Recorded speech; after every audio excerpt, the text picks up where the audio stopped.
Welcome to Super Context, a podcast autopsy of media. How we consume it and how it informs our everyday culture. I'm Christian Sager, a writer and a designer. And I'm Charlie Bennett, a librarian and a radio raconteur. Each episode is us trying to understand the entertainment world that we all live in. Just a little bit better. Today's episode is about the comic book series Injection. This 2015 comic by Warren Ellis, Declan Shalvey, and Jordie Bellaire mixes folklore and magic with science and technology.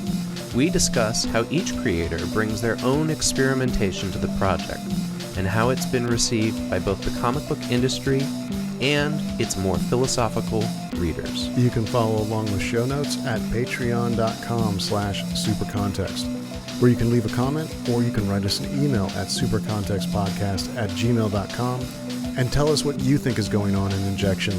Magic, technology, jetpacks, where are they?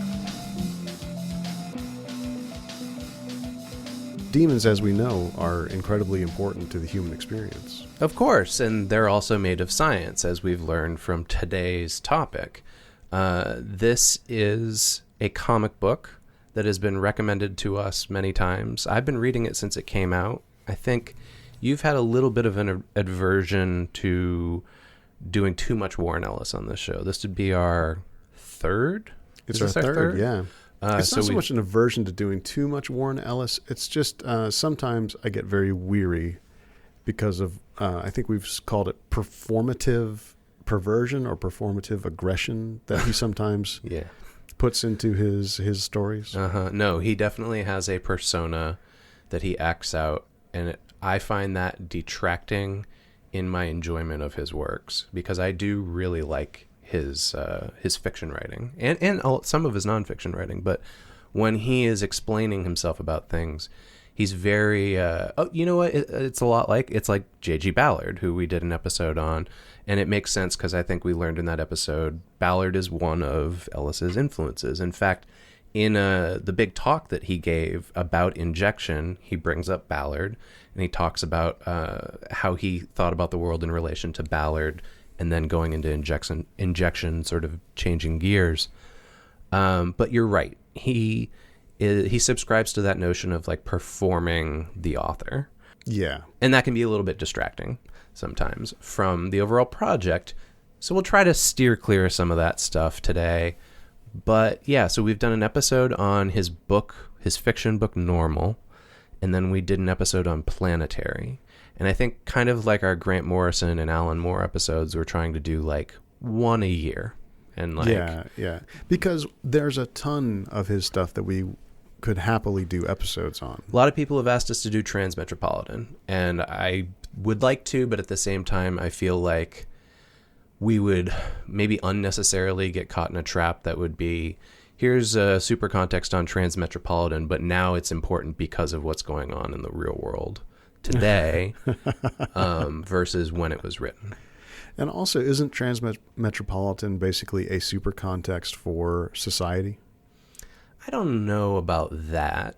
But that's another episode. So today we're going to talk about this comic book series called Injection. And I think it's probable that most of our listeners are going to go, I don't know what this is. I've never heard of this. Even if they've heard of Warren Ellis, they're probably like, what is Injection? It debuted in 2015, and it's written by Warren Ellis. The art is by Declan Shalvey, and the coloring is by Jordie Bellaire.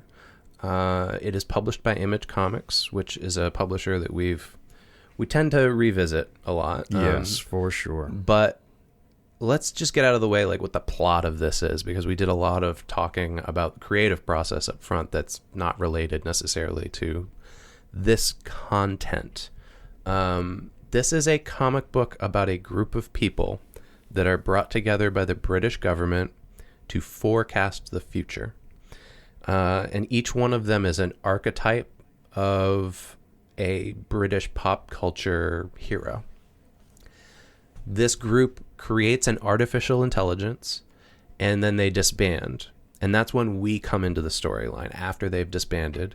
and they have to come back together because the artificial intelligence that they created has started causing, I don't know whether this was part of the summary, myth-inspired chaos on Earth. Yeah. So the artificial intelligence, which is the injection, starts using the kind of collective unconscious of the world, or the stories that are told about supernatural beings or the history of the Earth itself, to inform its attempts to mess with humanity. Yeah, so that there are like supernatural events occurring.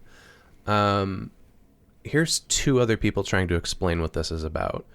Kieran Shiok wrote about it and said, the one-time members of the Cultural Cross-Contamination Unit, that's the name for their team, they discovered that in the near future, human innovation will flatline and there will be no real progress for a while. And so in order to shuffle humanity along, that's why they create the injection. They implement this plan. It goes horribly wrong. Years later, they're faced with the reality of the world they created. Basically, they're worried that the world's going to get boring. And so they create this thing, and it makes the world a lot more interesting, but it's also threatening humanity. Yeah, it's a miniature futurist think tank that decides, instead of doing predictions, that they want to actually change what they see. And then John Kirk writes about injection and says that it's an introduction to a group of people who have unique talents. They're studied in the physical sciences, espionage, mythological lore, logical thinking, and information technology. And they combine their abilities and accidentally unleash a threat on the world that only they're equipped to deal with. So it's basically like the injection is like greater than the sum of their parts. Yeah. Boundless stories could come out of each of those premises. Yeah, it's I would say that it's more like a story engine, right? Like it's the kind of thing that you would place on top of serialized television that would allow you to tell infinite stories with it. Yeah, it's built for mythology-based monster of the week or mystery of the week storytelling. I'm going to skip ahead a little bit and say, so Ellis has expressed that he wanted 5 tropes, 5 archetypes, 5 hero types to be the characters in this. And the ones that he wanted to use are the troubled professor, the technologist, the cunning man, the detective, and the spy. And he wanted them to all be uniquely British. And so we've got one that is an analog for Bernard Quatermass, who has come up recently on the show when we were talking about Mark Fisher's The Weird and the Eerie. We have one that is an analog for Sherlock Holmes, one that's an analog for Doctor Who, one for James Bond, and then one for Carnacki the Ghost Finder. And I think Carnacki is probably the one that's the least familiar to us in the States. That's the one that hasn't made it into our pop culture. And adaptions of Carnacki are the farthest away from this moment in time. Yeah, that's true too. Although Quatermass is also somewhat esoteric. So let's talk about Ellis to start off with. Ellis is a writer. He's a comic book writer. He's a novelist. He's done video games. He's currently mostly working as a screenwriter. He writes Castlevania for Netflix, and I think he's working on other undisclosed television properties at this time. Like I said, we've done a couple episodes on him before. I don't want to do a big deep dive into his background. He started off in comics. He's expanded. He is interested in futurism and pop science and incorporates that into his work. But I think there's more to it than that as well. Yeah, he's also an engaged author. Like, he's out there in the world. He connects with his readership. He connects with other artists and other writers. He uses the internet and uses it well. Mm-hmm. And he is a character in his own way. Mm-hmm. Yeah, he like I mentioned at the top, in his nonfiction writing about his writing and himself, he turns himself into a character.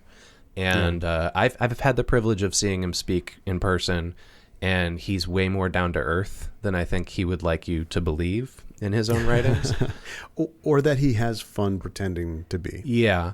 And we've mentioned this in our previous works about him too, but, you know, a complaint that's leveled against him, and I don't think it's inaccurate, is that all his characters sound the same. and that they're all a version of himself, wisecracking, cigarette smoking, sarcastic, know-it-alls. And with a worldview of a somewhat cynical but hopeful kind of attitude towards the world. Mm-hmm. That's like a standard Warren Ellis thread that goes through his stories. Absolutely. So when Ellis has been asked about injection, he said this. He said, I was feeling like I was spending a lot of time in America when I came up with injection. So some of it is about having distance from my mother country and its folklore and its landscapes. And a good deal of it comes from talks that I've been doing at digital, futurist, and philosophical festivals over the last few years. A lot of them have been collected into an ebook of mine called Cunning Plans. We'll talk about that later. It discusses the relationships between folklore, technology, science, magic, the future, and deep time. So he's a sought-after speaker, right? He does these presentations, and he's also the kind of speaker that people will say, will you come to our thing and talk about whatever's important to you? Yeah. And that's what's been important to him recently is the relationships between folklore and technology, science and magic, future and deep time.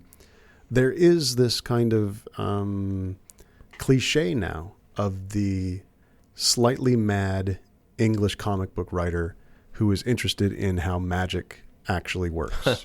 Yeah, between him and Moore and Morrison, they're all exercising this in different ways. I think Warren Ellis is the most upfront about the fact that he doesn't think magic is like a real thing, that he is seeing magic as like a metaphor for how we apply language to reality.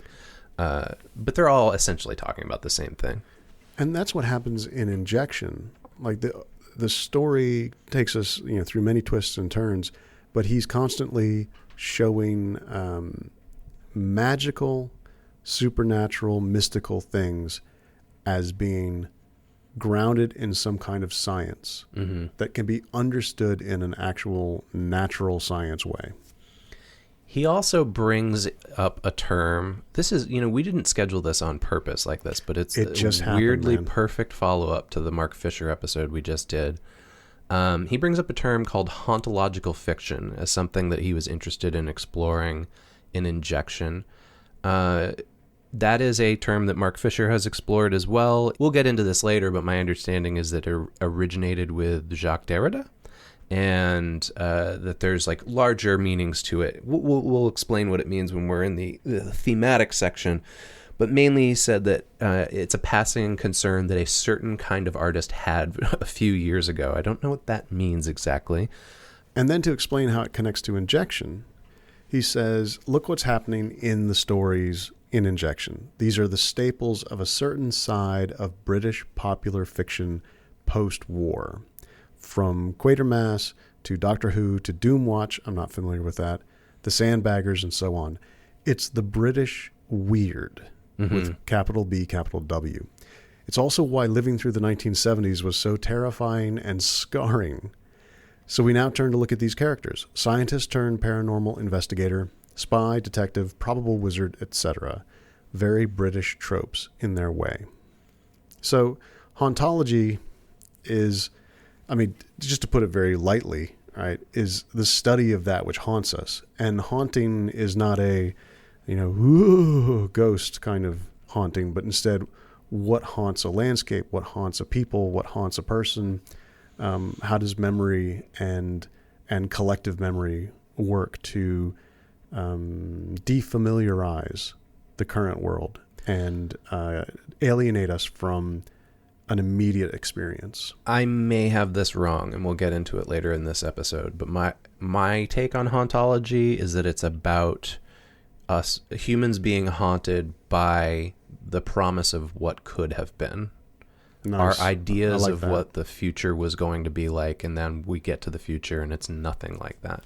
And that fits with that post-war fiction, that sort of sad or angry post-war fiction that Ellis is trying to talk about. He also takes another big concept, faddish concept, and tries to pull it apart. This is directly from Ellis. He said, the ideas of future shock and a rise in novelty have always interested me. In the case of future shock, which is an idea that people could be terminally alienated or damaged by the onrush of the future, Ellis says it never really happened. It was a very interesting idea, but I'm not convinced that broad swaths of people experiencing a shock from things happening too fast is one that stands up to the test of time. Here's the cynic to hopeful kind of thing. He says humans are fundamentally more adaptable than that. We have to invent things that exist only in the potential future to get worked up about, like strong AI. So one quick thing I just want to throw in here that's some comic nerdery is he is very likely referring to Future Shocks in reference to the magazine 2000 AD. Future Shock was a segment, is still a segment, I think, in 2000 AD that's basically like sci-fi O. Henry tales. And Ellis and Moore and Morrison and folks like that cut their teeth writing these short Future Shocks for 2000 AD. But you're familiar with the Toffler, right? Slightly, but I know it mostly from comic books. Okay, gotcha. So that is then the sort of remediation of the concepts in a book called Future Shock that was written in 1970 by Alvin and Heidi Toffler. And Orson Welles was the narrator of the documentary. So Ellis then goes on to say, I've spent the last few years doing these public talks, and they're mainly about folklore and technology and science and magic. And the magical method is actually the basis for the scientific method. They were substantially the same thing until the time of Newton. We use folkloric terms to describe technologies. For instance, daemon is the name for a program that runs in the background process. Steve Jobs' central metaphor for the iPad was that it was magic, and that we were looking at a magic mirror and pointing at it with our finger like a wizard to make things happen. Technology is the aspiration to replicate the condition of magic. So, Chris, we'd be remiss not to at least just nod our head towards Arthur C. Clarke in that's this true. moment. Right? The classic quote that any sufficiently advanced technology is indistinguishable from magic. Absolutely. And we'll find later on that there's an academic article about injection that says this is Ellis flipping Clarke's third law on its head. Nice. He goes on to say, you roll up all these things together, magic, science, and future shock, and the fear of artificial intelligence, and the haunted future, and the past that's under our feet. And he says, get ready to grab your ankles at any moment. You get 5 people in this story that are a terminal case of the weird because they were bored, and because they were arrogant, and because they could. So he was thinking about all this stuff. And what's shocking is the past under our feet, ready to grab our ankles at any moment. That's in one of the issues of injection. Mm. There's a monster of the week that comes out of the ground and grabs people's ankles and does really terrible things to them. He had all these ideas sort of percolating, and out of it came this team who create something that itself creates the weird in the world. Yeah, injection is an interesting premise, like a story engine, because I think there was a period of time in the late 2000s when several TV shows were getting made that felt like, oh, Warren Ellis came up with these ideas. But he didn't. It was people riffing on Warren Ellis ideas. Fringe is the first that comes to mind. The TV show Threshold, I've talked about before on the show, felt very heavily influenced by Warren Ellis. And this feels like Ellis finally being like, all right, that's all died down now. Here's what I would have done. Right. And as we're going to find out in this episode, this is getting turned into a TV series. So it's almost like he's getting his moment now. Did you ever see the pilot of Global Frequency? I did. Yeah, I did see that. Yeah, that became a bootleg, right? There was so John Rogers and others, and many other people who I can't remember right now, was part of a team that did a pilot for an adaptation of Warren Ellis's series Global Frequency, and it was legendary in its sort of why didn't they pick it up? Yeah. Kind of myth making. Yeah, Global Frequency. I think you can draw a through line Ellis's work, and you can see like iterations of this leading up to injection. Right, planetary mixed with Global Frequency is in some ways what you get with Injection. Yeah. Ellis has this very interesting set of big idea series mixed in with all of his work for hire, reinventing superheroes. Mm-hmm. So that brings us to him talking about making this into a comic. And he says, Declan and Jordie are my first readers when I'm creating this comic. So beyond the general concepts that we developed and agreed upon early on, I hide a lot of stuff from them as readers. And so when they get the scripts, it's stuff that they're learning for the first time. And if their reaction is good, then I know I'm still doing okay. And our back and forth was really mostly at the start talking to them about the things that they love and the things that they wanted to try to do. Declan, for instance, is usually pretty nuts and bolts, but Jordie is impressionistic. There's a scene, for instance, in issue 5 that came entirely out of the two of us talking about autumn colors and the sorts of places that we love in autumn. I think the biggest surprise was when I started setting scenes in Dublin where they live. I think that way, maybe they realized, wait, this isn't just Warren Ellis writing and them illustrating, it's all of us together. At least that's my hope. Yeah, so that's disregarding the auteur theory and definitely allowing the king writer idea to fall, in the face of a collaborative process. Yeah, I, as a reader, would just say that I cannot imagine this book done by anybody else other than Declan Shalvey and Jordie Bellaire, and that this is the best work I've seen from either of them, and they're both very good. When this book first hit the shelves, it was like eye-popping. Not in the way that most comics are thought of as eye-popping. And they're both we're going to address them shortly. They both give their thoughts on how they approach the book as well. But yeah, every article that I researched for this called it Warren Ellis's Injection, and this is a common comic book thing. It is not just him. This is the two of them as well, and they're bringing something to it. If this television show doesn't look like what they brought to it, it's not going to work. Yeah. Ellis talks about this sort of long-form narrative with individual episodes within it, kind of the push and pull of that, by saying he has a single overarching plot line to serve and the roughest of structures for each book, i.e., each volume of a set of single issues. Right. So he's designed it so that it'll be a 5-volume series, and each volume is based around one of the archetypal characters. But it's overall telling how all 5 of them respond to the injection. Yeah. I know which character dominates in each volume, he says, and what that volume needs to achieve, but I don't develop the actual story until I'm ready to begin writing that volume. It's like writing a novel. I know the beats the whole thing has to hit, but I can find my own way to each beat when I'm ready. And then he compares that to single-issue stories. He calls them one-act plays. And he says that they're hard, that he kind of screws them up, but they're small containers that express a single idea versus a novel which has the space for digressions and variations. Ellis says, I can riff or wander out into the weeds and the thing still supports itself. You can't go sideways in a one-act play and blow 9 pages on an ashtray or something. In a novel, you can lose focus on the plot lines or the characters and still enrich the piece. In a single-issue story, the ending is always rushing up at you.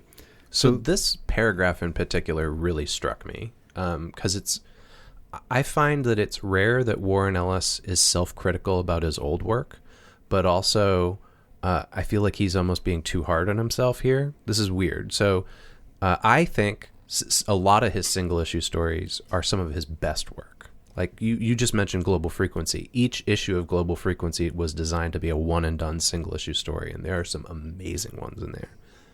But yeah, I mean, he says they're hard. I think that's the deal, is that the work that goes into them, and understanding that he has the freedom to just kind of do whatever, but also the freedom to have a conversation with the person doing color on the piece and have that influence, a set of stories, as opposed to, hey, listen, we've got to get page 19 done. It's more like, what are we going to do for the next 3 issues? Well, I also think, though, that implicit in this admission of his is a distinction between his creator-owned work and his work for hire. And so I wanted to bring up, like, the reason why you were like, let's give this injection a shot finally is because you read Moon Knight, which is done by the same three people. This is how they met. They were hired by Marvel to do a Moon Knight series. Ellis wrote it. Shalvey drew it. Jordie Bellaire did the colors on it. There's only 6 issues. Each one of them is a one-and-done story. It was very successful commercially and critically. And then 3 of them were like, we really like working together. Let's do this injection thing. Yeah. And probably they said, let's do something that's the opposite of what we just did. Possibly, yeah. So I think it's interesting, the distinction between like what he thinks of as novels versus short stories. I think he would probably think of the Moon Knight stuff as those short stories. And I think a lot of his work for hire nowadays are, quote, short stories because he doesn't intend to stick around and tell a long form narrative. And also he's not coming up with the mythology or the long form narrative that those single stories are coming out of. So then he gets to play in something that's already decided, but has to abide by those constraints also. Mm-hmm. Yeah, although sometimes, and we mentioned this before, he's hired by the big companies to come in and establish a new mythology for an IP that isn't particularly working well. And I think that was the case with Moon Knight. I think Marvel were like, this Moon Knight character, it seems to have gas, but we can't quite get it off the ground. There's like a fun kind of cult following around this character. Right. Let's just kind of like blow it up again and let Ellis take a crack at reinventing it. And it seems to have worked. He's more popular again, and I think they're talking about doing a TV show now of Moon Knight. Let's take a quick digression. So do you feel like Warren Ellis reinvented Moon Knight and like rebuilt the world, even though there was a lot of stuff that he pulled from to do it? Yeah, totally. He took the like very simple premise of Batman with multiple personalities, and he like expanded it in a way that I don't think a lot of other creators have expanded it since that character was created like 40 years ago, maybe. And like the simple things, like you see like the different identities of Moon Knight in their run. Like there's like the suit and tie Moon Knight. There's the superhero looking Moon Knight. There's the like weird cult crow monster Moon Knight, stuff like that. That was all Ellis. Okay. Well, Ellis, Shalvey, and Bellaire. I thought that it was along the lines of like, what was it, Ultimate Fantastic Four? Which he also had a hand in. Yeah, but he came in and he had the Fantastic Four, and then he did them his way. Yeah, no, that's exactly what I'm saying. Okay. He kept the essential premise, right? But he changed it just enough so that the mythology is a little different now. You're right. He did that with Fantastic Four. He did it, I think it was in the early 2000s. Marvel hired him to do it with the X-Men books, and he just came in and kind of like punched up some of the ideas around like ancillary X-book titles. He's done it himself most recently with The Wildstorm, which is him revisiting the comics line that he was a part of in the 90s and early 2000s. No, I don't think he's like completely reinventing the wheel with these characters, right? Like nobody would say like Moon Knight created by Warren Ellis, but he's adding enough spice into the mix so that it's like an entirely different concoction, if that makes sense. Yeah.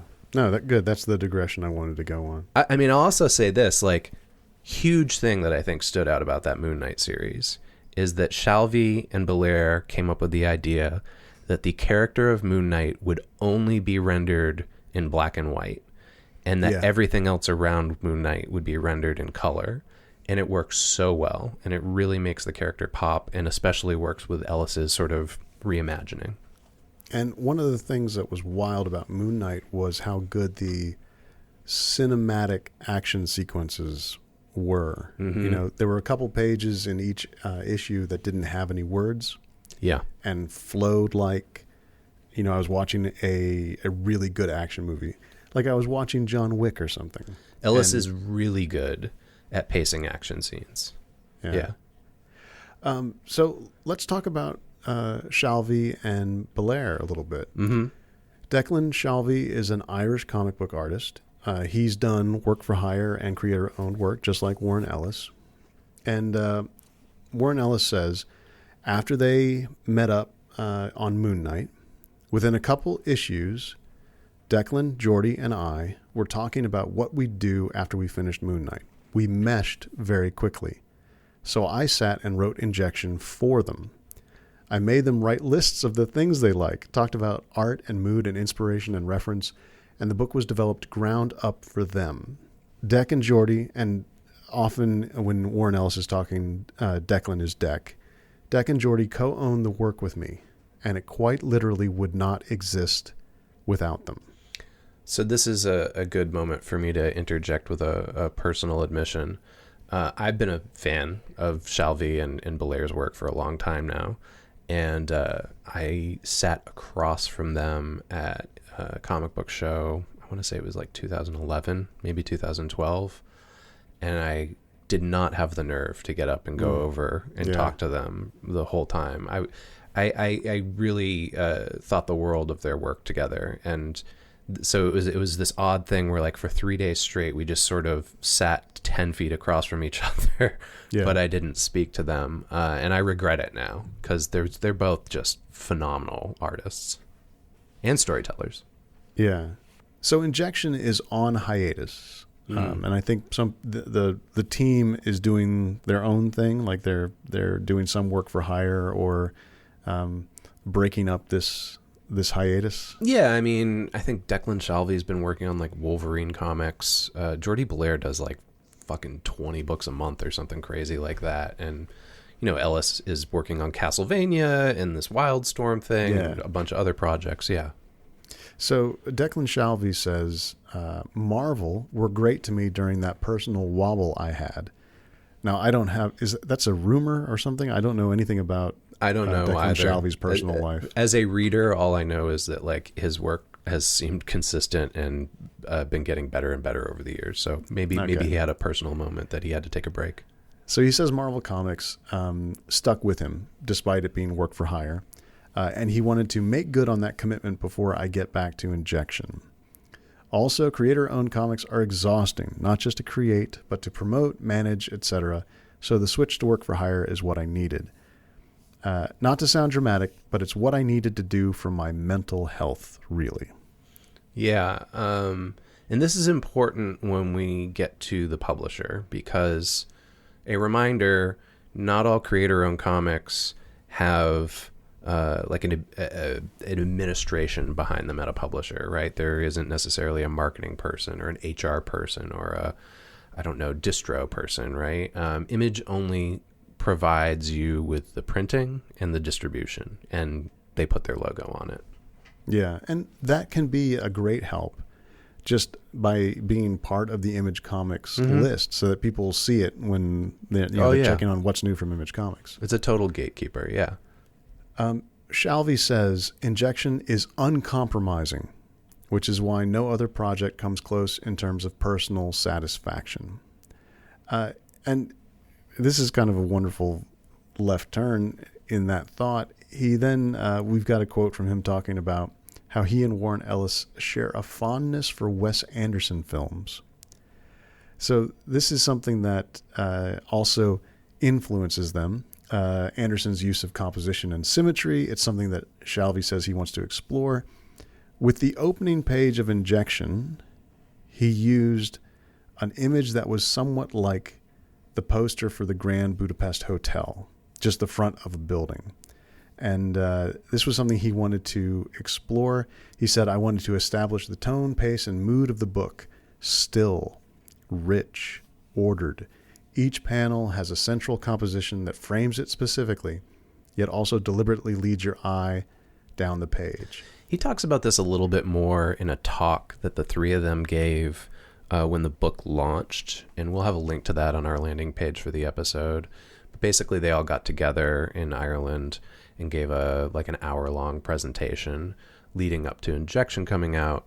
And Shalvey says that he thought of the Wes Anderson stuff he gives examples in like a PowerPoint presentation, and he thought about all the long shots that Anderson uses, and all the talk about how him and Kubrick use the golden ratio in framing the symmetry of their shots, and that Jordie Bellaire noticed the color compositions of those same shots, and so they were really trying to use that style in their comic book storytelling, which is unusual. Like, most comics artists don't frame a shot the way that they're framing them here.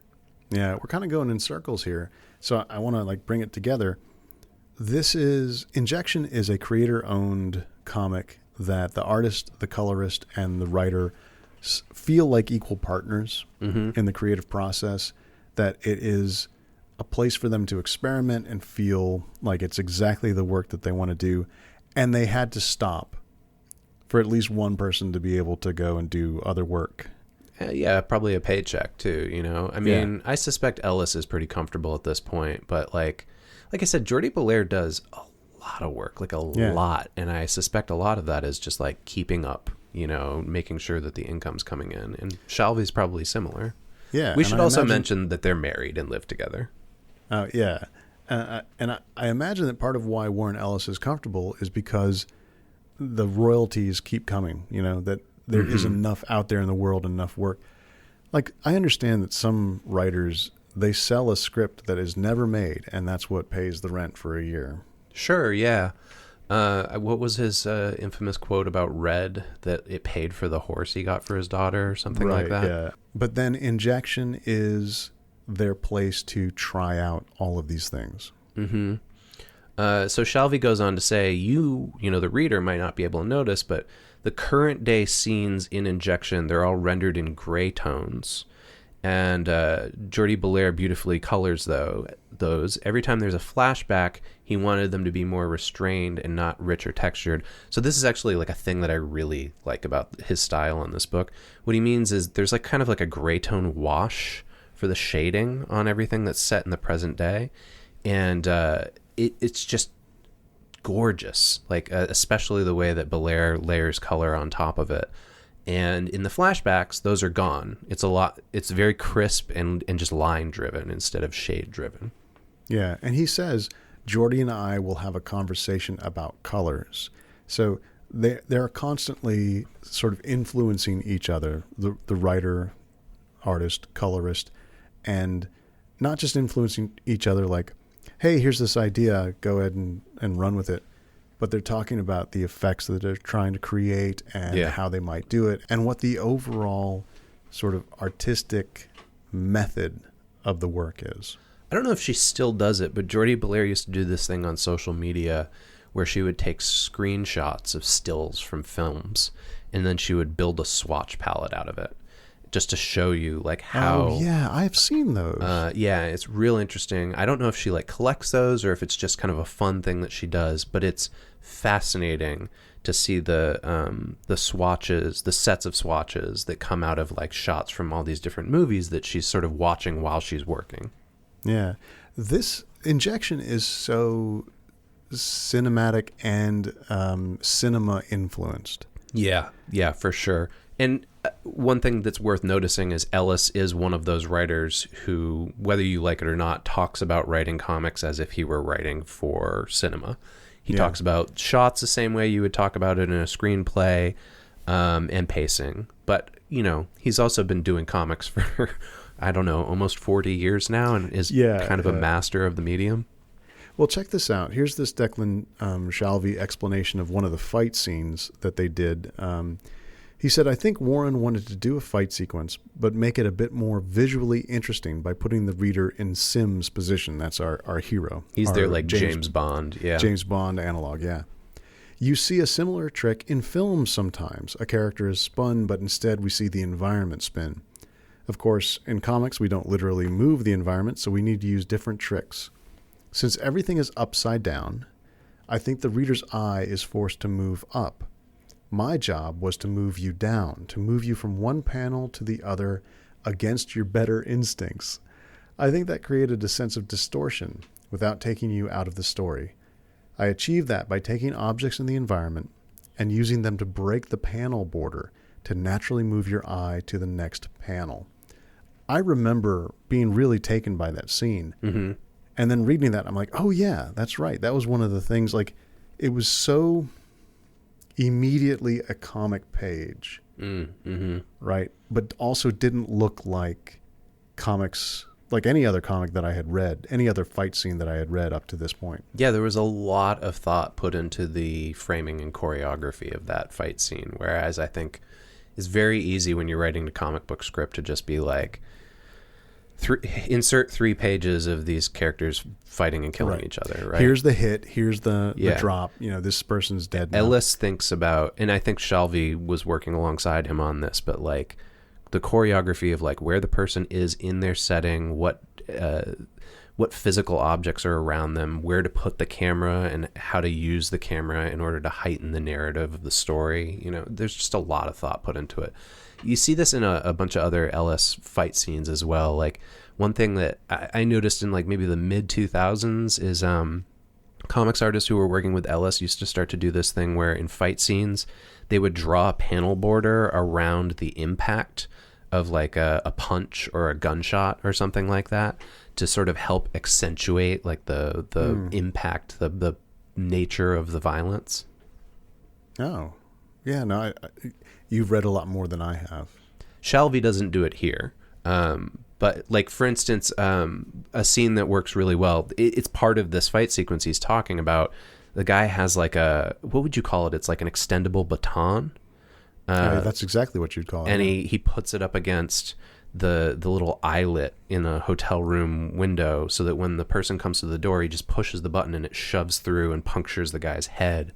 And Shalvey doesn't do this. He paces it differently, but other artists would probably like put a panel border around the moment of the puncturing. Sort of like a sudden iris in a film where like kind this of, one thing that was in the image, look at this. Yeah, yeah.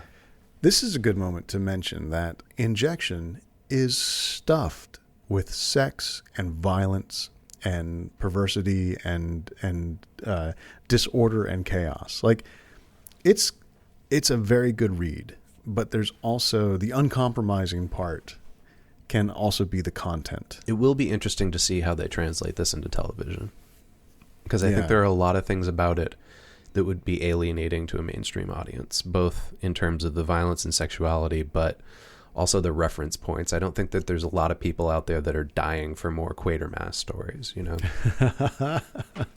We've got a Shalvey quote about violence. He says, "I'm not much of a gore fan, but I do find violence fun to draw.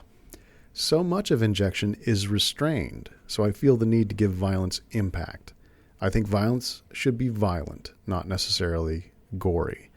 And it is restrained, which is kind of weird. Like the comic, even when it's showing someone walking through a space where stuff has grown and killed a bunch of people, it's still kind of methodical, restrained, almost gentle in its rendition of those horrible things. There's some talk about that later on, but Shalvey also goes on to say that another trick that he uses here is that he drops backgrounds out and he just uses white space whenever he's trying to hammer home an emotional moment. He says that white is a criminally underused color in comics, so he likes to use it whenever he can. He's talking about negative space, essentially. Yeah, a big page of white in a comic book sometimes looks like something that's not finished. Mm-hmm. Like someone forgot to put a layer of a Photoshop, together before they put it in the printer. Mm-hmm. He also talks about the covers, which, man, these covers are gorgeous. Like they're so nice. I remember that when the first couple issues, just like being on stands and seeing them in comparison to everything else on the rack, and this is a thing that Ellis, I think, has been bringing to his projects for 20 years now, where he thinks about the design element and talks it through with his art team. But Shalvey says, "I really wanted my covers to be designy. I want them to have design-heavy approaches with the illustration. The Injection covers in general, with those, I try to make them the opposite of what I would be told to do for a work-for-hire cover. Injection covers aren't supposed to pop at the reader. I want them to be subtle. I want them to attract the reader's eye and lure them in rather than belt them over the head. It's more a question of atmosphere that I try to portray." So, for instance, this issue number 2 that we keep coming back to that Shalvey's talking about here, this big James Bond fight sequence issue, the cover to it is that fight scene, but the guy's like flipped upside down in the air shooting a gun, right? And it's framed so that only the top half of him is visible, or and there's a bunch of negative space at the bottom of the page. When you first look at it, you're like, I don't quite know what I'm looking at. And then you stop and think about it for a second. You're kind of like, oh, interesting. So this whole, it's almost a playground. Injection is a place for these 3 people to try out things that they don't get a chance to try out in their work for hire. Yeah. And as Shalvey and Bellaire get more recognition for their creator-owned stuff, I think it seems like they're being given permission to do these experiments in some of their work-for-hire stuff as well. I'm seeing some of the things that they worked out in Injection show up in, like, Wolverine covers. Right. Well, eventually these folks get hired to do what they've been doing in their creator-owned work. Right? Yeah. So that brings us to Bellaire. We usually try to do this when we do a comic book episode, but colorists usually don't get mentioned, even though they're bringing something to the table in terms of the creative storytelling. Bellaire, especially so, she is an American colorist and a writer who lives in Ireland. She does a combination of work for hire and creator-owned works. She created the slogan "Comics are for everybody," which I don't know if you're familiar with this, Charlie, but it's a slogan that a lot of people have been using to promote inclusion in the medium of comics. Or you see them at shows a lot. There's T-shirts that say "Comics are for everybody." She also started something called Colorist Appreciation Day on January 24th. So basically that means on social media, everybody in the comics community talks about their favorite colorist and what they like about them. So she's got influence. Did she build up to this? Like you were talking about how on social media she does these, palettes out of movie scenes. How long has she been working? I mean, I've been reading comics that she's been working on for at least 10 years, if not longer. So I would guess she's probably been doing this for 10 to 15 years. So all 3 of these folks, they're just on their game. They know what they're doing. Oh, yeah, totally. And Kieran Shiok, who writes about Injection in one of the articles we'll cite on the landing page, says it's really hard to talk about Declan Shalvey's art without talking about the colors of Jordie Bellaire. Bellaire uses color to set a scene, and that makes her one of the best in the industry. At times, it feels like a throwback to an era of superhero comics where pages were colored for effect rather than for reality. The art team on Injection therefore makes the world feel very normal, except when it's not. And Kieran goes on to say that they create a world that's down to earth, almost like an episode of Broadchurch. And I think that gets to what you were talking about earlier, Charlie, that like, despite all this like crazy science fiction violence and gore, it feels very grounded. It doesn't feel sensational. No, it feels careful in the way that it's made. Like there's sometimes you see a movie that the colors and the camera moves and the way people are acting, it's like, oh, this is spectacle. And then sometimes you see it and it's very spectacular, right? That like trying to diminish the effects that are unearned, maybe by the story. I don't quite know how to talk about this.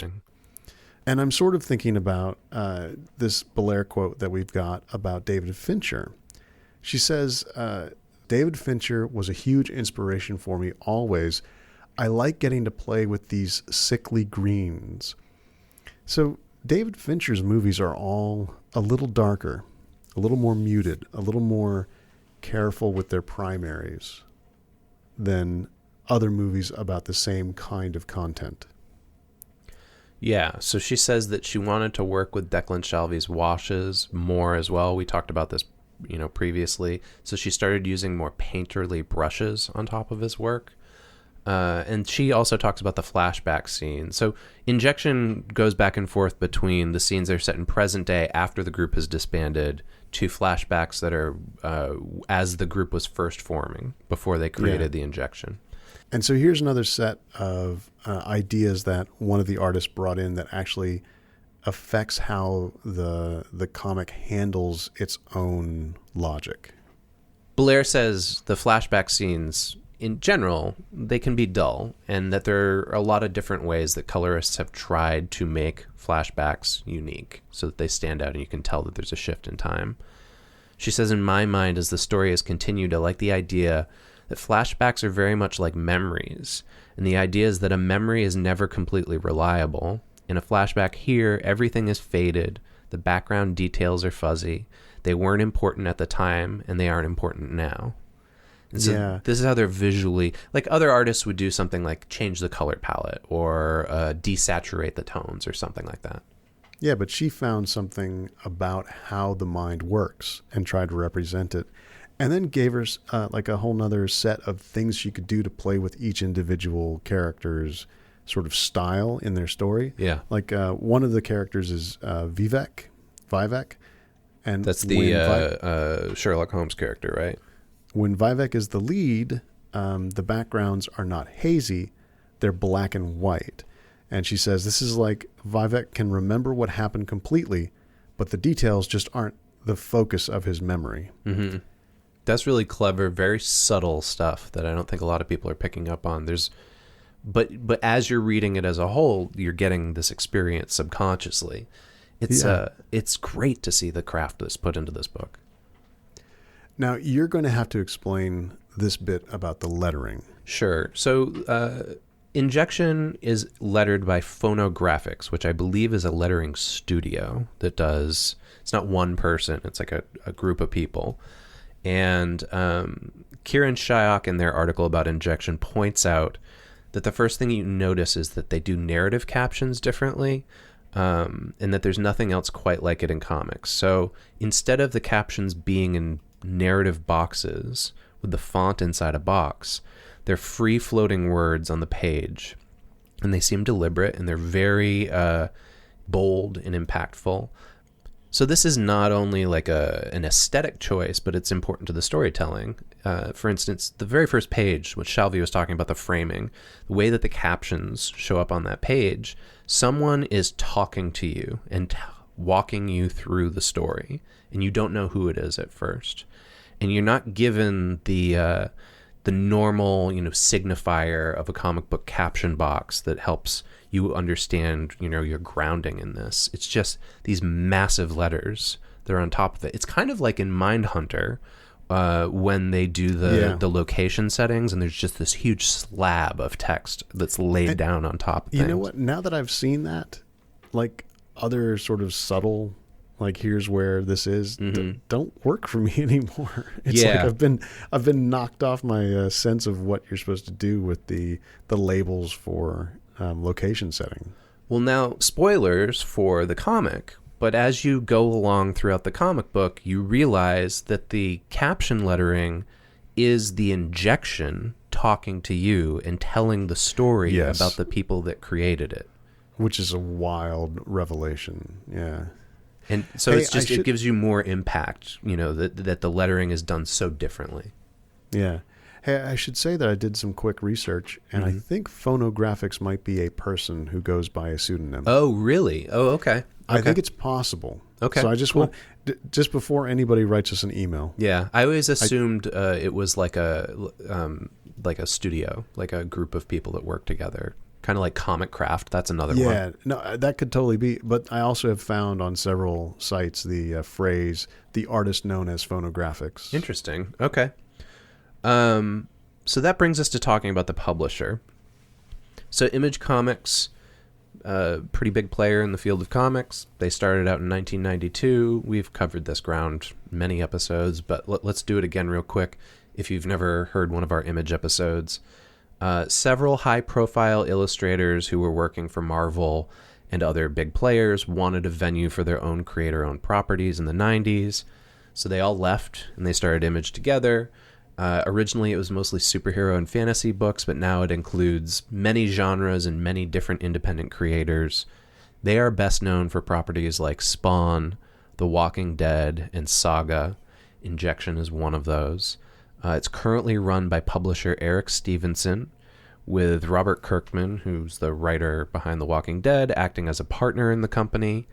And they just moved from Berkeley, California to here, Portland, Oregon, 2 or 3 years ago now. Have you tried to break into their offices yet? I actually don't know where the Image offices are, to be honest. I'm not quite sure.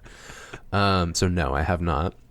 Now, a thing that I think is worth us considering here, right? We've been talking a lot about the difference between creator-owned and work-for-hire. In some cases, if you're doing a creator-owned book and you go to a publisher, you maintain your ownership over it, but they, for instance, deal with things like marketing the book. Right. Image has a very different deal than most publishers. In a lot of ways, it's like a vanity press, except for that they have to, they're choosy about who comes to them. But all of the business stuff is left to the creators, right? So the marketing, the press, everything except for the distribution and the actual printing.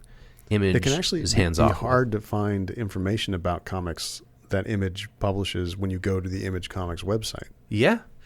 Now, I'll say this. One thing I noticed when doing the research for this episode is that in order to promote Injection, Image has posted a bunch of little blog post snippets up on their site. And I wonder if that's because Ellis and Shalvey and Bellaire were like, hey, we want to do this stuff surrounding the book to help elevate it. And so some of our research here comes from that, them posting their conversations about how they break down pages and so forth. Yeah. Do you have a sense of that happens for big creators, high profile, or is this a favor? I mean, let's be honest. Warren Ellis is a big name and sells comics. So I'm sure that nobody at Image was like, oh, I don't know, are we going to publish this or not? But at the same time, I have no sense of whether or not they're they play better with more famous creators than others. I think that some Image books fail because the creative teams aren't able to keep up with all the other stuff behind the scenes because it's a lot of work. It's a ton. Yeah. That's what they were saying earlier, how exhausting it was. They're not just drawing and writing a comic. They're running a small business. Yeah. If you publish with Image Comics, you have not won the lottery. You keep control of your work, but also you keep control of your work. I mean, I don't know the fine print details on the contracts, but from what I have heard, the way that it works is Image prints and distributes your book, and that costs a certain amount of money. And if your book does not make that money back in the market, then you are responsible for paying them back whatever the loss was. Oh, boy. Let's take a break, and when we come back, let's talk numbers. So, Chris, I often think of you as the writer of this podcast, if we were talking in terms of a comic book, and I would be the artist. Really? Yeah. Okay. I like that. I feel like you shape it, you kind of guide it, and I'm the one who's trying my best to keep it on enact your vision. I was going to say keep it on the rails. Yeah. Mostly what I'm saying is it's clear that this podcast would not be itself if it weren't for exactly who you were and exactly who I am. Which brings to mind then, in this metaphor that you've presented us, who are our patrons? Jordie Bellaire. The colorist. Yeah. Our patrons are coloring this podcast. That's nice. That's I like right. that. We are a Patreon-supported podcast. If you're enjoying what you're listening to, you can go to patreon.com/supercontext and you can sign up to support us so we can keep going, or you can support us at higher levels and get some extras so you can have a bigger Super Context experience. Yeah, your support helps us to do things like pay our hosting fees, cover our expenses for the media that we research, and update our recording setup so that we have better production. We are also looking ahead to do things like getting transcripts made of the show, creating an internship, and possibly traveling in person to see each other and record at maybe, industry conferences or just in a sleazy motel together. Yeah, at a diner that we buy out with all of our filthy lucre. So, you don't just get that. You don't just get the idea of us buying out a diner. Which now is my only dream, now that I've said it out loud. There are other rewards that come with being a patron. You get things like outtakes and blooper reels. We do bi-weekly bonus mini episodes, and we also record a shadow podcast. There's an extra 5th podcast episode of Super Context every month called Super King Context that only patrons have access to. In October, we are going to be doing Children of the Corn as our episode. Right, because Super King Context is all about Stephen King adaptations in film and television. And gosh, Chris, I can't wait to watch Children of the Corn. What does that mean? Have you watched it before, or you've never seen it? I have. Children of the Corn is not one of my favorites. Children of the Corn is a pretty silly franchise of movies, that's for sure. Luckily, we're not watching all 8 of them, Charlie. Did you say 8? I think there's at least 8 Children of the Corns. Yeah. Jesus Christ. One thing that all of our patrons get, unless they tell us please stop doing that, is a personal thank you in every episode. And this is where we do that. So, thank you so much for your support to Nathan Weatherford and Alex Laird, our most recent Patreon supporters. Thank you for joining the community. Thanks so much. And thanks also to Nick Sage, Pete Bowe, R.M. Rhodes, Rob Sloan, Robert Negoesco, Roman Marichik, Ron Bilodeau, Ross Llewellyn, Ryan O'Neill, Simon Workman, Thomas Tremberger, and Whitney Buchanan. Thank you to Amit Doshi, Bennett Callahan, Kevin Wetter, Christian Hirvala, Lee Fowler, Lokesh Dakar, Miriam Meany, Misha Moon, Dan Haynes, Dave Jordan, Dave Wachter, Eilish Phillips, Elijah Tilstra, Evan Mapstone, and Fred Rasco. Thank you to Ira James Udiskin, Beth Barnett, Billy Whitehouse, Brian Chovanich, Carolyn Zoids, Chris Marlton, Cliff Landis, Coco, Joseph Aleo, and Carmela Padovich. And thank you to Kate Sharon, Patrick Malka, Jason Puckett, Jess Staten, Jill Kaufman, and Liliana Gill. If you want to become a colorist on the Super Context podcast, go ahead and visit us at patreon.com/supercontext. And we're back. Chris, I wish that this was not the same old story with this creator-owned, uncompromising, experimental, personal, well-made comic book. Mm-hmm. In fact, it is the same old story. The same old story. The numbers line up. The numbers that are available to us line up for what we've come to expect from the direct market in comics. Now, let's place down our caveat. I feel like these are the same numbers of all those other ones that we've done, Pretty similar, yeah. So the same caveat, though, applies here. Let's just put this down. These are direct market numbers, meaning that these are the comics that are sold from Diamond to comic book stores. This does not include sell-through, so it doesn't even mean necessarily that all of these copies were sold to human beings who brought them home. Yes, and I should say that what I'm really talking about is not the precise numbers, like 41,000 to 23,000. I'm talking about the big boom. Yeah. That's still not all that much with the first issue. Yeah. Oh, it sold a lot, but still, shouldn't more people be reading stuff like this? And then the just continuous drop until you get to less than 1,000 of a collected edition being sold. My hope is that because these numbers don't include the book market, libraries, or digital sales, that the collected editions of Injection sell a lot more through those venues than they do in the direct market. That they sell as books. This is the state of the direct market, right? Yeah. This is a creator-owned book by pretty big-name creators who are all working on high-profile projects. Ellis is one of the biggest names that you could attach to something. And this comes out in 2015, and the first issue sells 41,648 copies. Okay. That is successful by what we know about how the direct market works. Yeah, that's a one solid issue. Sale. 10 issues later, the 11th issue of Injection sells 9,000 copies. Now, that's pretty standard. That's normal. Remember every comic book episode we've ever done. The one that comes to mind for me is the Black Panther one. Remember how that sold 300,000 copies, and then it was down to 10,000, you know? What is it with that, like, not persisting in a story? I don't think that the serialization of floppies works anymore as a method to sell a story. I mean, we could go round and round about this. People will argue with me, but I think mainly it's marketing for the volumes, for the collected editions now. Yeah, this is like when people say, I'm going to wait till the season's over to watch it all at once. Right. It's called trade waiting. Yeah. Yeah. Trade waiting. Nice. Mm-hmm. Now, so we went from 41,000 copies of the first issue of Injection. The last issue that published was number 15, and it had 7,000 copies. Then when the volumes were collected, we've got volume 1, 2, and 3 out now, and then there's also a deluxe edition hardcover.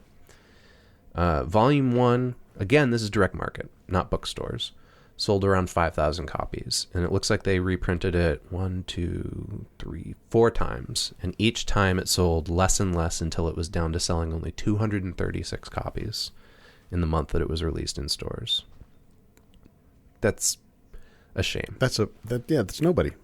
And I should say that the number for volume 1 is almost the exact same number as volume 3, meaning that people did not follow through and keep reading, even if they were trade waiting. So volume 3 only sold 264 copies in the entire direct market.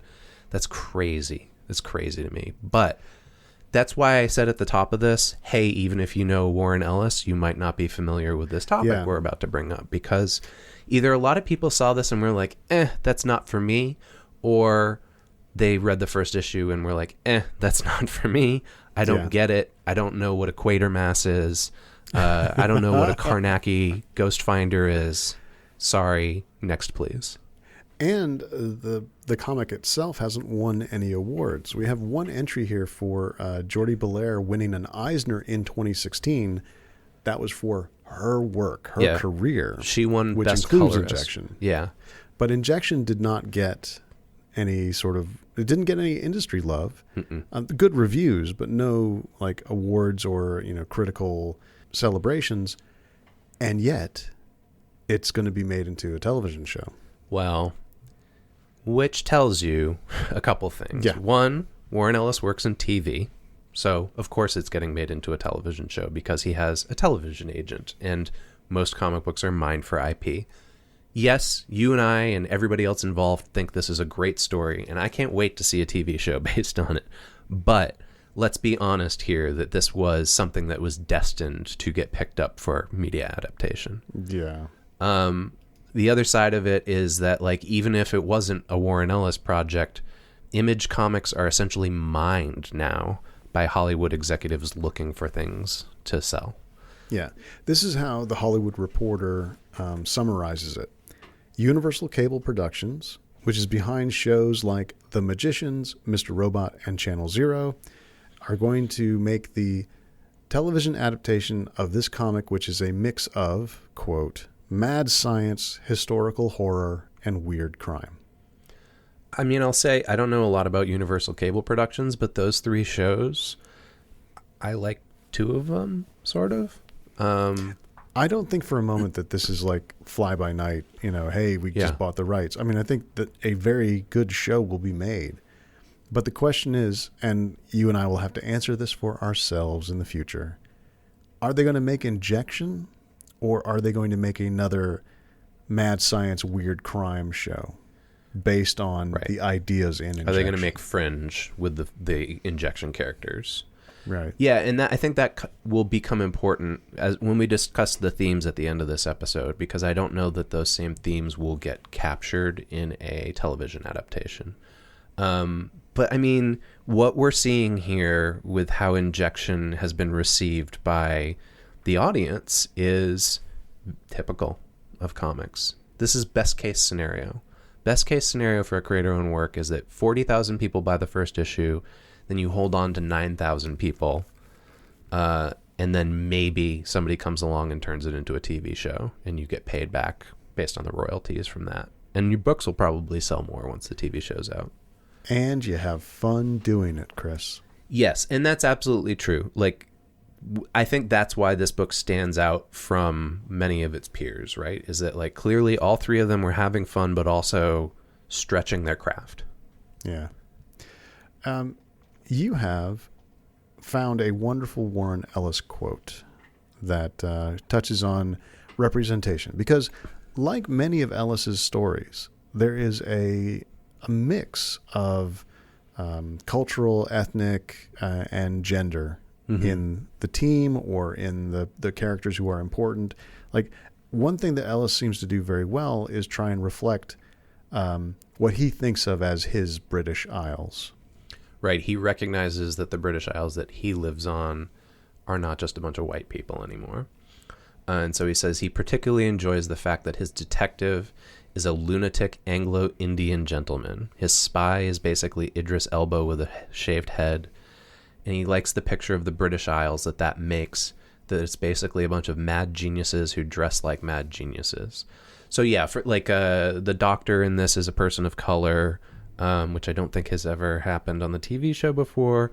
We all know about the various arguments about Idris Elba should be the next James Bond. And this must have come up like when that was at its fever pitch. Probably. That Idris Elba would be the next James Bond. Mm-hmm. Yeah, his Sherlock Holmes is Anglo-Indian. So the only two white characters are the Carnacki and the Quatermass. Yeah. And I can't remember, but if they do discuss their sexuality, I think the characters are pretty fluid with it. Isn't that about right?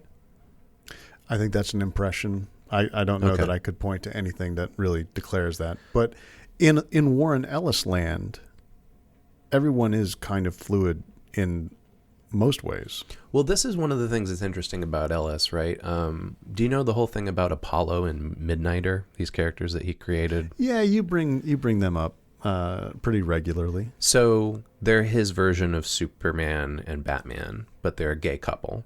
Yeah. When Ellis first wrote them and created them, there was no point where the story stopped and said, these two dudes are gay and are in a relationship with each other. They just told the story. But isn't that the whole point of the comic, is to like highlight the homoeroticism that is in the characters of Superman and Batman and the way that they are represented? I don't know that it's the whole point of that comic, but I think that it was probably like a sub-agenda of him writing The Authority back in the day, which was just like superheroes in general are kind of horny for each other. There's a whole subgenre of the, sexually deviant or just sexual superheroes. And I got to admit, some part of me is really weirded out by that. Yeah. Let me tell you something. I'm just going to throw this out there and then we'll move on to more serious stuff. You've never felt weirded out until you've seen a striptease by somebody dressed up as Deadpool. Okay. That happened to me in Portland, Oregon a couple weeks ago. I did not willingly submit myself to this striptease. It just happened at a thing I was at, and I was like very creeped out. I would be happy, if not enthusiastic, to move on. So this book has got a lot of themes that are not about its sexuality of its characters or about them being superheroes, which are things I think maybe Ellis is associated with. Right. This injection seems to have been able to take on a ton of ideas, play with them, and not make it feel like you're being lectured to. Yeah. And the first of these comes from one of those image articles that I mentioned earlier. There's no author cited on this article, so I'm assuming that it comes from the creators of Injection. Maybe it's Ellis, maybe it's Shalvey, maybe it's Bellaire. But they're talking about the methodology of decompression in comic book storytelling, meaning slowing down the storytelling from, a hyper-compressed story where in one issue Superman, goes from doing nothing to saving the day in 22 pages to the kind of stories that now are like the same things happen over the course of 6 issues, right? Yeah, and this connects back to the 9 pages on an ashtray example that Warren Ellis used, talking about digressions. Yeah, so I'm going to assume this is Ellis, but they say decompression has long been misunderstood, and it's a boogeyman of a phrase that's been misused in comics for years. Fundamentally, decompressed storytelling is about letting a moment breathe, whether it's a deep, emotional conversation or the final blow of a knockdown, drag-out fight. Generally, the more important that something is, the greater the real estate it should take up on a comic book's page. There's a reason why splash pages and double-page spreads tend to be reserved for big reveals or bombastic action. Decompression works on a similar wavelength. The longer the amount of time that you spend with something, the more significant or distinct it appears in your head. Therefore, the act of cooking and eating a steak is different from simply just eating one. Decompression tricks your brain into contemplating an idea or action for longer than you normally would. It's a shift in gears midstream for dramatic effect. Doesn't that feel a little bit like Wes Anderson, too? Well, clearly Wes Anderson was an influence on this book, whether they want to admit it or not. Oh, no, I mean, they said it very specifically, but also just thinking about the way that the occasional close-up of a Wes Anderson film is about, let's take a minute with this thing before we actually continue the story about the thing. Yeah. And again, this is like thinking about formalist storytelling in a way that not everybody does. But yeah, decompression's gotten a bad name over the last 10, 15 years. There's been a lot of railing against it, specifically Brian Michael Bendis's version of decompression and how he used it in his superhero storytelling. I think Ellis does an interesting mix. And that's why I think Ellis is the one who wrote this, because you can tell he purposely decompresses scenes, not entire stories. Yeah, and that sounds like someone describing what they use, not like someone describing how they read a certain effect. Right. So then we move on to an article that was in Pop Matters, written by somebody with the name Shalvey Q. And they say, the bar to entry for making comic books is low. The actual machinery for producing comics and finding an audience has become wholly democratized by publishers like Image and crowdfunding sites like Kickstarter. Yes, Shalvey, that is correct. But given what we just saw looking at the numbers, I think that there's a lot of other factors involved. Yeah, that quote is set against a background of talking about stars and talking about how at one time there was only so much room, so the people who were important stayed important, and the people who were trying to break in were almost completely unable to break in. Yeah, I would fundamentally disagree that things are all that much different right now.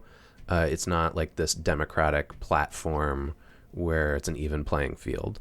It is a little different than it was before, that's for sure. But there's still hierarchies and gatekeepers in comics. Let's not kid ourselves. You should continue fighting with Shalvey here, then. I'm not going to. But Shalvey goes on to say, it would be perfectly acceptable to consider that comics are driven by a kind of star creator system. For instance, you bought comics because you trusted the creator behind the project. This was really the instinct that fueled the first wave of creator-owned projects. They cite examples like Frank Miller on Sin City and how he built up an audience working with Dark Horse, but it was creator-owned.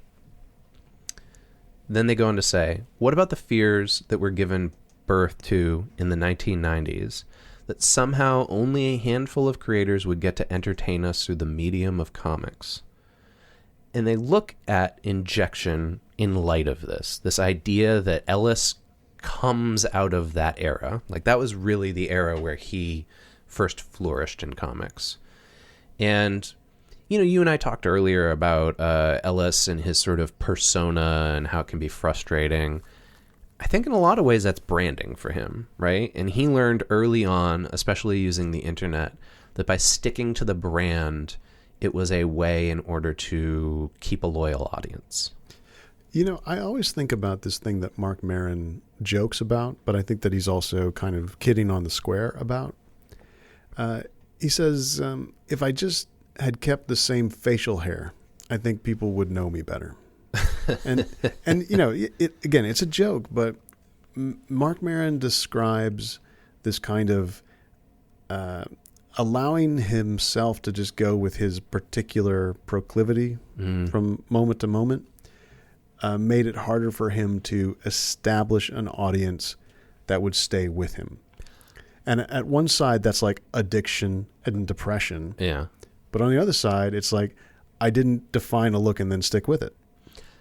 Yeah, but I would also argue that Marc Maron is more famous now than he's ever been. For sure. And that he has a brand, and he has stuck with it. And it may not be a visual brand based on his beard, but he, in a lot of ways, he has a similar brand to Ellis, you know, the persona. Yeah, and isn't it kind of ironic that when he reduced himself down to just a voice, that was when suddenly people started to understand, oh, there is a Marc Maron that is consistent, that is constant, his voice. So this writer goes on to say, what's their name again? Shalvey Q. Shalvey Q goes on to say that Ellis he came out of this generation of creators like Brian Michael Bendis and Robert Kirkman, where they were all sort of fighting for brand awareness in the comics market. They were fighting for the space left over between Alan Moore and Frank Miller. Right. And that it's a story about grand ambitions for comics, and that comics can stand on equal footing with art and literature. And to do that, you have to strip away Hollywood from your expectations of the star system of comics, both from your nomenclature and as a concept, and then reintroduce the notion of masters of comics art in exactly the same sense that you refer to Leonardo or Michelangelo as masters. And they're building all the way up to this to say, like, that's what Injection is. Injection is a story that is like, it's placing Ellis, Shalvey, and Bellaire down as masters of the form. And in a way, this is subtext to these quotes, but the three of them together form a stronger artistic sort of force than a single star. And Ellis in particular is able to wrestle with ongoing themes across various works because of this brand awareness. This is my term, not Shalvey Q's. And that's the heart of the matter, that you can recognize what an Ellis project is, even in the absence of attribution. Like, if you put Injection in front of me, I guess, and I read it, I would pretty easily be able to say, that's either Warren Ellis or somebody trying to write like Warren Ellis. In fact, Shalvey says, Injection has the makings of being an Ellis magnum opus. One book that marries together all the themes and all the interests and all the techniques and lays the groundwork for an entirely new direction.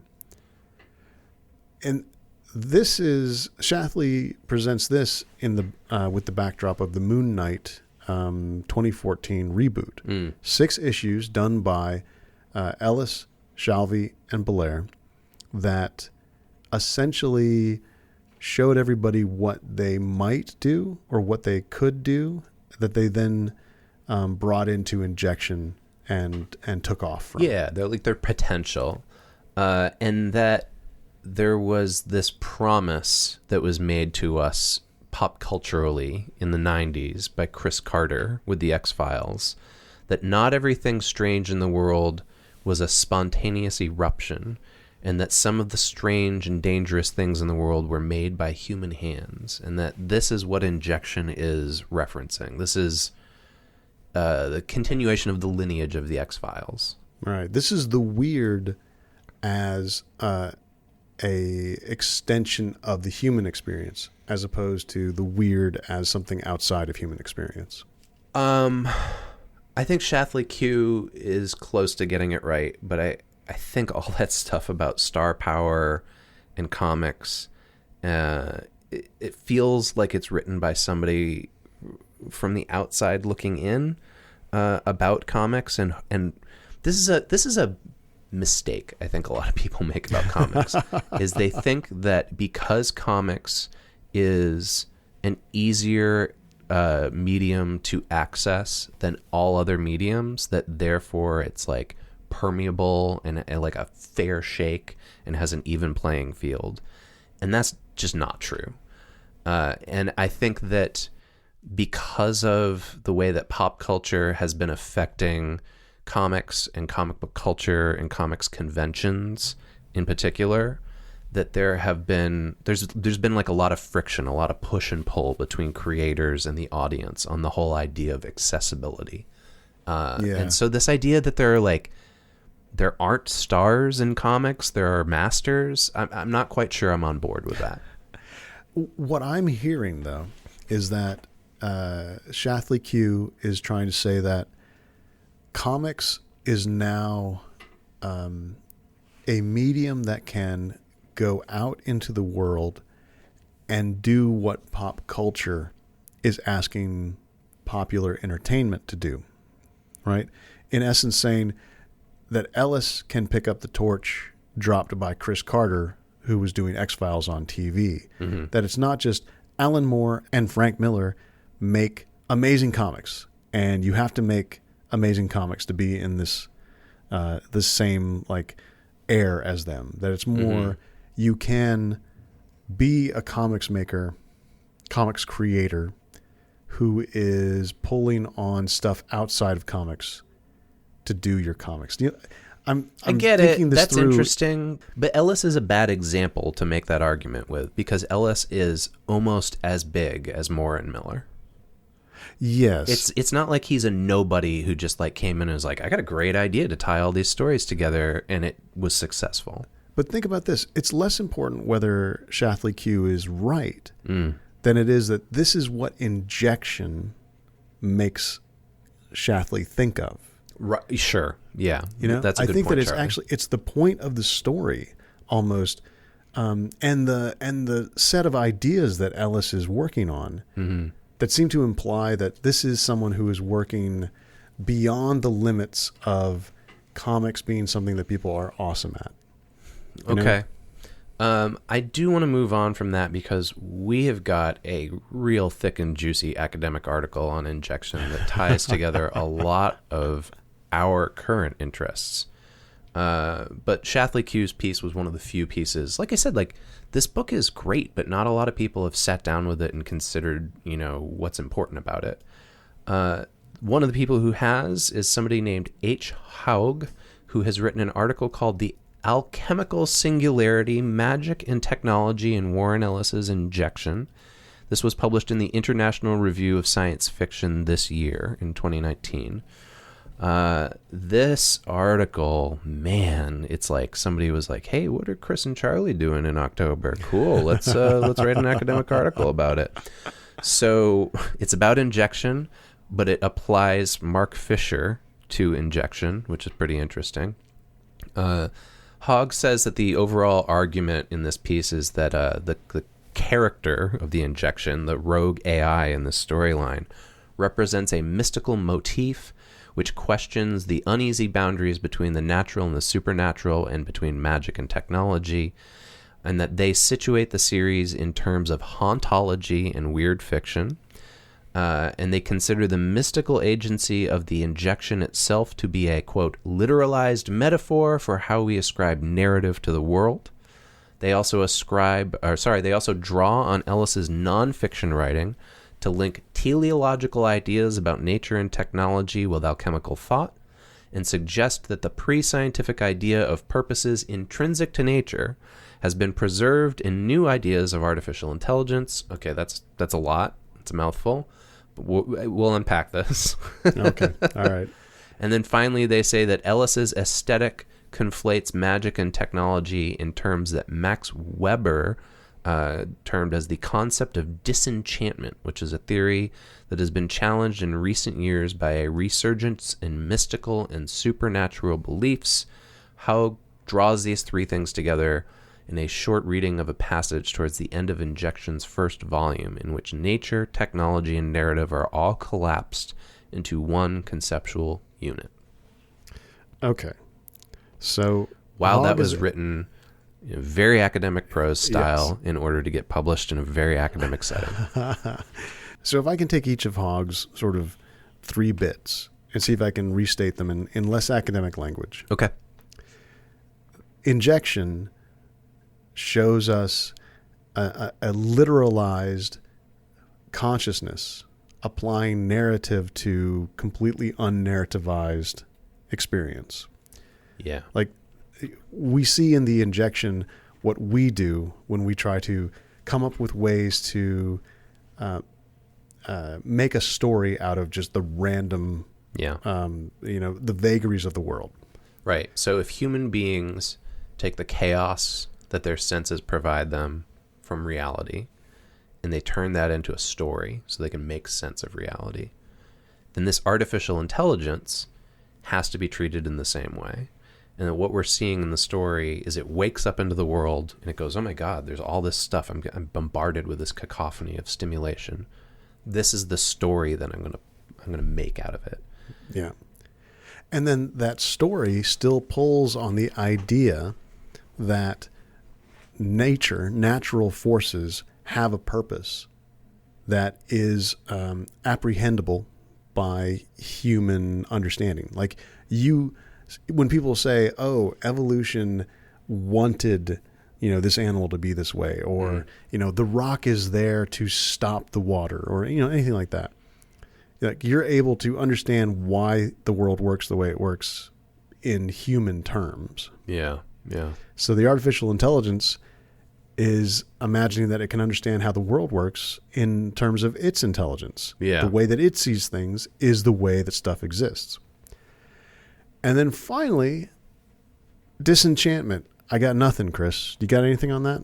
I don't, but let's go ahead and read through a little bit more of Haug's argument, and maybe we can unpack this. So Haug starts off by talking about what we've been talking about for the last, year plus on the show, which is what weird fiction is instead of horror fiction, saying that the weird is associated with H.P. Lovecraft, but recently it's been reappraised, and that Ellis is influenced by weird fiction, but his weird fiction is very British. Right. When Ellis defined British weird, he pulled on post-war fiction. And Haug says detective, spy, and science fiction. Right. And so we end up with a weird fiction that is a non-generic genre that defies description and definition. To Haug, weird fiction is a hybrid that revels in the crossing of boundaries, and it emphasizes effective response over formal criteria. In this respect, James Machen has recently written about weird fiction as being a mode rather than a genre of writing. Right. So it's not the things you talk about, but the way that you talk about them that makes stuff weird. Yeah. So Haug goes on to say things that we said in the last episode, which is that during the mid-2000s, there was this attempt to reclaim the weird by authors like China Mieville. And actually, one of our listeners wrote into us after the Mark Fisher episode and recommended that we read M. John Harrison. So that was another person referenced here. I've never read Harrison. There was interest in overlapping the weird with Jacques Derrida's idea of hauntology. And here we go. Following the fall of the Berlin Wall in 1989 and the subsequent collapse of the Soviet Union in 1991, historian Francis Fukuyama notoriously declared that liberal democracy was the end of history. Now, here's your moment to scoff, as you always do whenever I reference this idea. In the book Spectres of Marx, which was published in 1994, Derrida responded to Fukuyama by noting the ghostly metaphors in the Communist Manifesto and arguing that political discourse was still influenced by the specter of Marxism even after its absence. Derrida then termed this condition as hauntology, the shading of official discourses of the self by occult histories and alien presences. So, even when you are in a moment in history that feels either inevitable or stable, it is still haunted by the ghosts of all the other ways that people have tried to understand their moments in history as inevitable or stable or not. Yeah, absolutely, right? Like all the imagined utopias or dystopias are constantly haunting us in our present day, supposedly stable situation. Now more so than ever, it feels like. Now, Haug is also not just going like sideways on all of this. Yeah. It is a fact that Warren Ellis attended a symposium called Hauntology Now in May of 2008 and referred to it in newsletters and blog posts that he wrote, where there were presentations by Mark Fisher and someone named Paul Devereaux, who is known as a sonic archaeologist. So clearly, I've mentioned this before, that Ellis has written about Fisher in his newsletters. It's where I first heard about Fisher. Clearly, Ellis has been influenced both by Fisher's writings about anti-capitalism, hauntology, and weird fiction, which are all things that we talked about in the last episode, which was about Mark Fisher. And so then this comes into the place where we can really talk about what's going on in injection and why is all this stuff getting talked about. Yeah.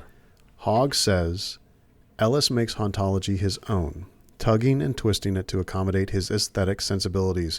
Hauntological ideas inform the way Ellis uses aspects of, and this is the important part, largely forgotten or esoteric folkloric pasts. In rewriting and recontextualizing English folklore, Ellis makes the hauntological traces of myth strange and weird. Yeah, so he's writing in a modern contemporary context, but he's applying the myths of the geographic region that he's from to present day to try to understand why present day isn't like how we imagined it would be. And remember what we talked about in the Providence episode, that Alan Moore declared H.P. Lovecraft to be an intensely regional writer. Yeah, who was interested in the history of the place he was in, even as he was weirding it. Mm-hmm. Mm-hmm. Okay. So then Haug goes on to say that the second industrial revolution of the early 20th century is what provided the context of an innovative shared space with stuff called fantastical speculation. And this led to, quote, spectacular technological imagery tinting the promise of progress with fantastical anticipation. Easy way to say that? The Industrial Revolution led to us thinking about science fiction and fantasy differently than we ever had before. And at that moment, we were caught that the 21st century stayed a, quote, signifier for futurity, right, as a place beyond where fantasy becomes real. 2001, A Space Odyssey. 2000 AD, Space 1999. And then you get to the situation that we're in now, where you live past that, and there are all these imaginations of what the 0 point of 2000 was going to be like, and here we are in 2019, and it's still not like that. So in Ellis's terrifying 1970s, everybody looked forward 35 years and said, that's the future. Mm-mm. Well, 30 years. I'm thinking of like 2005 being once where the future has happened, right?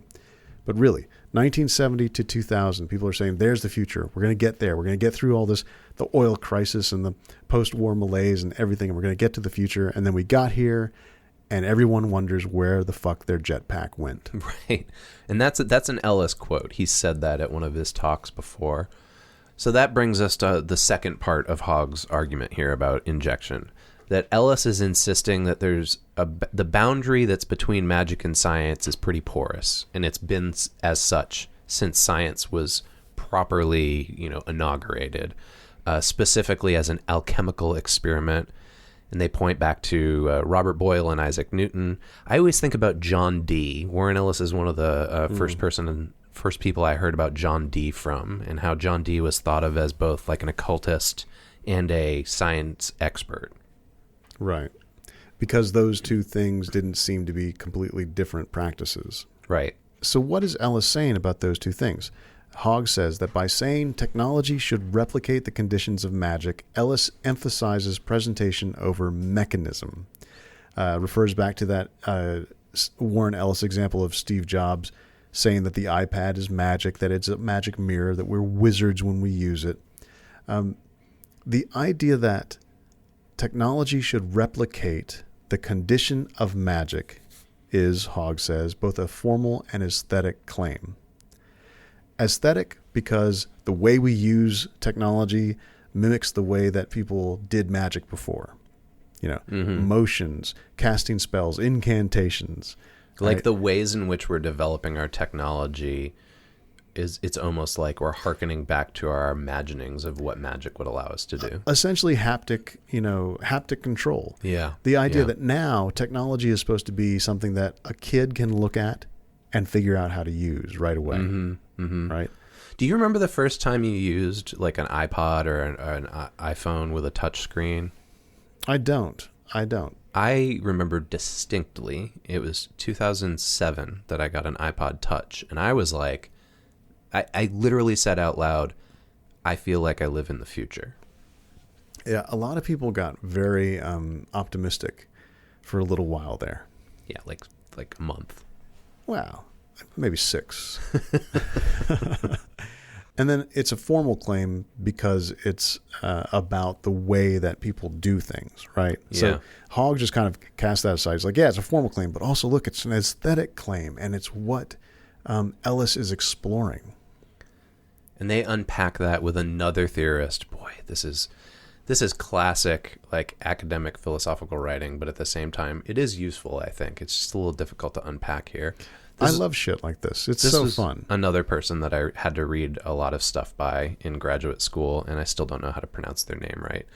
I think it's Mircea Eliade, who wrote about Renaissance alchemy, and that it was developed as an extension of earlier beliefs about the maturation and vegetation of metallic cores. Basically, the idea here being that like science and alchemy came out of some kind of like weird mixture of how we thought about plant life and gardening with how we thought about geology. Let me go real high level. Yeah. The original hypotheses that the scientific method had to test were all of the mythical and magical stories that we told about how the world worked. Like the scientific method, its first sort of obstacle was a lot of people were saying, people were saying. A lot of people. I think it was mainly the people who could read. The first resistance that people had to the scientific method is that it told a different story about things that were quite obviously this way. Yeah. Yeah, and so one of those things was that metal vegetated and matured and fermented in soil, and it grew. And eventually the whole idea was that, like, you would eventually end up with a philosopher's stone if you knew how to, like, cultivate it the right way, right? And you could turn any metal into the most noblest metal, which would be gold, because that would make you rich. Ultimately, Eliade is saying you're manipulating time in order to get the result you want, which some would call science, others would call magic. Yeah, all the way back to magic and advanced technology have the same outcomes, right? The idea of magic and the reality of advanced technology have the same outcomes. And then Haug kind of like, he just throws it down. Pervading injection is an unease with what is real and what may be imagined.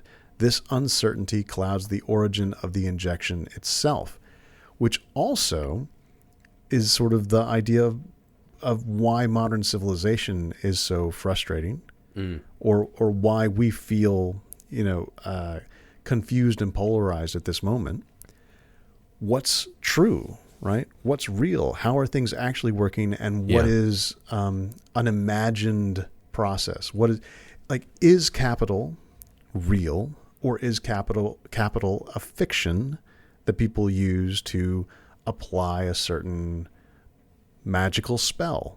Yeah. That's just one possibility. That's a very blunt and almost useless possibility. But that's the tension that people feel. What's real and what's imagined? What's a grand narrative, right? Yeah. And what is an actual scientific understanding of the world? So injection's making Haug think about all of these like pretty grand applications, like in fitting models on top of this comic book text that only 40,000 some odd people read.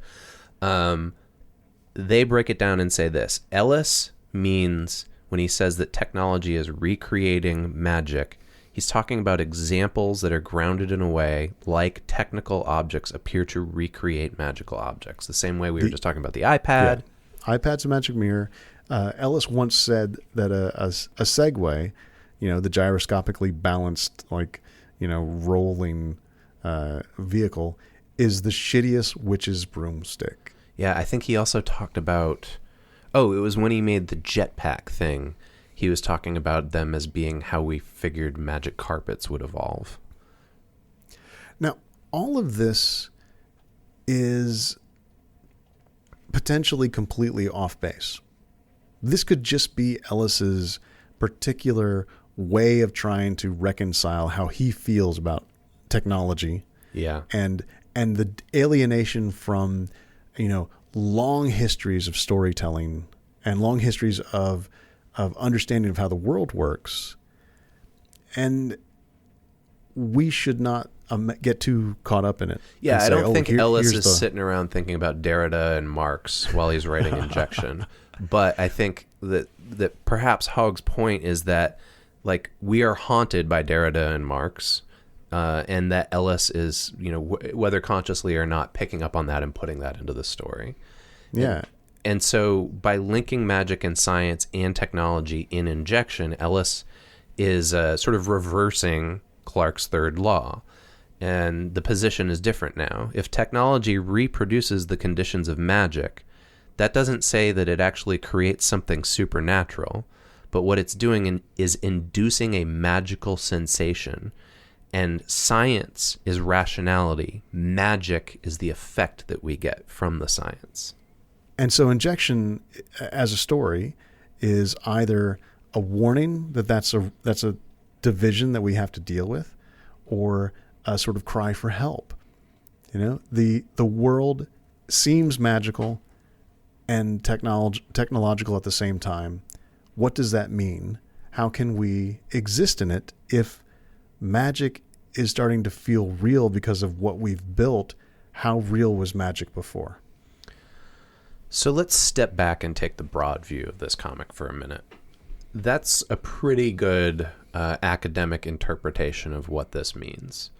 But at the same time, I'm having a hard time buying it because the creators don't necessarily approach it that way when they're talking about how they worked on it. They're talking more in terms of literary archetypes and visual aesthetics and color palettes being used to evoke certain kinds of emotions. And then you've got the practicalities of the industry where, like, this thing that they're creating, no matter how much mastery of the art form or emotion and passion they're putting into this project, at the end of the day, like, it's not really read by that many people. This is like a lesser known work when you compare it to, like, the I keep thinking about this guy who was on the show that I do as my day job recently. He's written these books about parenting that you're probably familiar with, Charlie. His name's Adam Mansbach, and the books are all about how it's super frustrating raising a kid. And so, like, one of them's called Go the Fuck to Sleep. Oh, and, right. Like, okay. Another one's called, like, Oh fuck, what do I do? Now there's two of you. And they're these parenting humor books. They're like the number one selling thing on Amazon. Compared to that guy's just, like, joke book about parenting, like, barely anybody has read Injection. And yet, like, in the terminology of Stephen Graham Jones, Injection feels permanent. I don't think 100 years from now people are going to look back and be like, boy, that guy with the baby books, he was onto something. Yeah, but just like the Injection in the story, this small group of people created something and they let it loose. Yeah. And very soon it is going to be on television and it's going to affect a ton more people than it did when it was first made.